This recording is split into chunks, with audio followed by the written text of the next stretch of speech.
মিলাদুন নবী কি জিনিস এটা আমরা বুঝবো না, ওই মেয়েগুলা বুঝবে যারা কবরে থাকার কথা ছিল।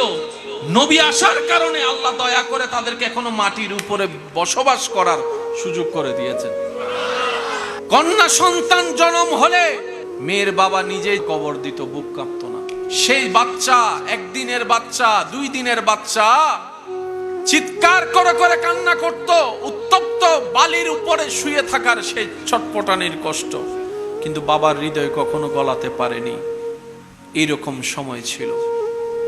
সে ছোট্ট ছোট্ট বাচ্চারা বলে, আল্লাহ আমাদের তো কোনো অপরাধ নাই, আমাদের তো কোনো অপরাধ নাই, কিন্তু আমাদের উপর অমানবিক জুলুম করা হচ্ছে। ছোট্ট ছোট্ট মেয়ে কন্যাগুলা আল্লাহর কাছে ফরিয়াদ করে, আল্লাহ রহম করো, রহম করো, রহম করো। সুবহানাল্লাহ।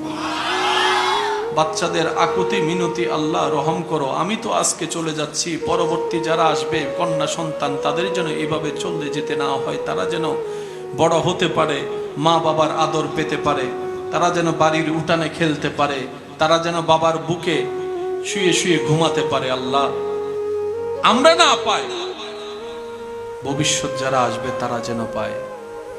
ছোট্ট ছোট্ট বাচ্চাদের সেই আকুতি, সেই মিনতি। ন্যায় বিচার বলে, আল্লাহ পৃথিবীতে আমার কোনো অস্তিত্ব নাই, জুলুমের অস্তিত্ব বেড়ে গিয়েছে। ন্যায় বিচার বলে, আল্লাহ রহম করো। সততা বলে, আল্লাহ রহম করো। জমিন বলে, আল্লাহ আমার উপর জুলুম হচ্ছে, আমার উপর অত্যাচার হচ্ছে, অন্যায় হচ্ছে, আল্লাহ আমি জমিন সেগুলার সইতে পারছি না, আল্লাহ এমন একটা ব্যবস্থা করো যেন জুলুম কমে যায়, ন্যায় প্রতিষ্ঠা হয়ে যায়। সুবহানাল্লাহ। জমিনের আকুতি, আল্লাহ রহম করো। ছোট্ট বাচ্চাদের আকুতি, আল্লাহ রহম করো। বাচ্চার মা বলে যে, আল্লাহ একটা রহম করো, আল্লাহ একটা দয়া করো, আল্লাহ একটু মহব্বত করো, আল্লাহ একটু রহম করো। বাবাদের দোয়া, আল্লাহ একটু রহম করো। পশু পাখির দোয়া, আল্লাহ একটু রহম করো। গাছে বলে, আল্লাহ দয়া করো।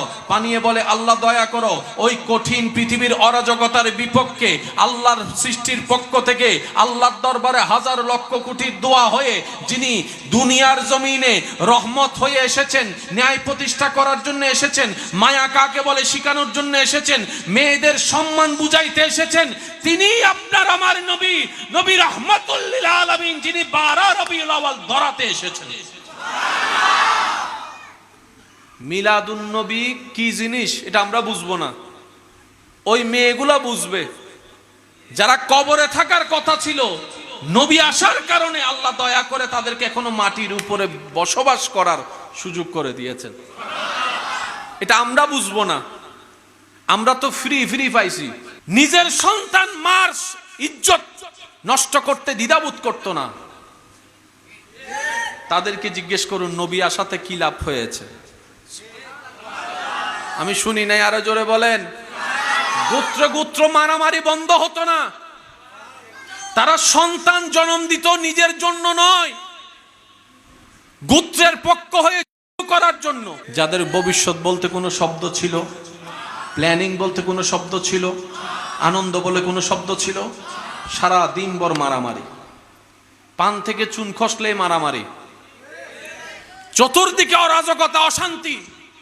মেয়েদের নিরাপত্তা নাই, বাচ্চাদের নিরাপত্তা নাই, ব্যবসার নিরাপত্তা নাই, মানুষের নিরাপত্তা নাই, সুখ বলতে কোনো শব্দ নাই, শান্তি বলে কোনো শব্দ নাই, রাতের ঘুম বলতে কোনো শব্দ নাই, নাই নাই নাই নাই নাই, কিচ্ছু নাই।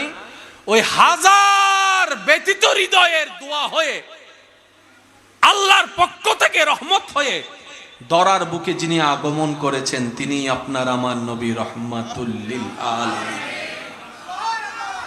আমরা বুঝবো না সেই পাওয়ার, সেই অনুভূতি আমরা বুঝবো না, বুঝবো না, বুঝবো না।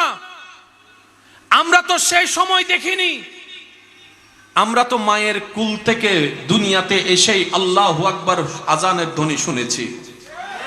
আমরা তো ওই ঘরে বসবাস করি যে ঘরে চতুর্পাশে অন্তত ওয়াক্ত হলে 4-5টা মিনার থেকে আজানের শব্দ আসে। আমরা কিভাবে বুঝবো সাহাবায়ে কেরাম প্রাথমিক যুগে নামাজ কিভাবে পড়েছেন, সেই অনুভূতি কেমন ছিল? আপনার আমার সেই বুঝটা কখনো হবে না, কারণ সেই সময়টা আমরা কখনো পার করিনি। হাজার ব্যতীত হৃদয়ের দোয়া হয়ে ধরাতে যিনি এসেছেন রবের হুকুমে, তিনি আপনার আমার নবী রাহমাতুল লিল। আর একটু জোরে বলেন রাহমাতুল্লিল রাহমাতুল্লিল। আল্লাহর হুকুমে, আল্লাহর দয়ায়, আল্লাহর এজাজতে এমন পরিবর্তন এনে দিলেন যে সমাজের, যে সময়ের মানুষ কন্যা সন্তান হওয়াটা নিজের জন্য লানত, অভিশাপ মনে করত, শুধু নবী রাহমাতুল্লিল আলামিন জবান থেকে একবার বলেছেন, যার ঘরে একটি কন্যা তার জন্য একটি জান্নাত, সুবহানাল্লাহ। যার ঘরে দুইটি কন্যা তার জন্য দুইটা জান্নাত, যার ঘরে তিনটা কন্যা সন্তান তার জন্য তিনটা জান্নাত। সুন্দর নিয়মে হক আদায় করে বিয়ে যদি দিতে পারে, আমি নবীর সাথে এইভাবে জান্নাতে থাকবে।